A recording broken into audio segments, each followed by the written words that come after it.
அஸ்ஸலாமு அலைக்கும். இப்னு அபி லைலா ரஹிமஹுல்லாஹ் அவர்கள் கூறியதாவது: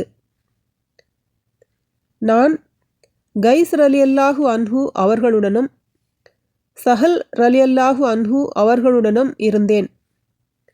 அவர்கள் கூறினார்கள், நாங்கள் நபி ஸல்லல்லாஹு அலைஹி வஸல்லம் அவர்களுடன் இருந்தோம். அப்போது இது போன்ற சம்பவம் நிகழ்ந்தது என்று கூறும் மற்றோர் அறிவிப்பும் வந்துள்ளது. அபு மசூத் உக்பா ரலியல்லாஹு அன்ஹு அவர்களும் கைஸ் ரலியல்லாஹு அன்ஹு அவர்களும் பிரேதத்திற்காக எழுந்து நின்றார்கள் என்றும் இப்னு அபி லைலா ரஹிமஹுல்லாஹ் அவர்கள் அறிவிக்கிறார்கள். சஹீஹ் புகாரி 1313, அத்தியாயம் 23, ஜனாசாவின் சட்டங்கள்.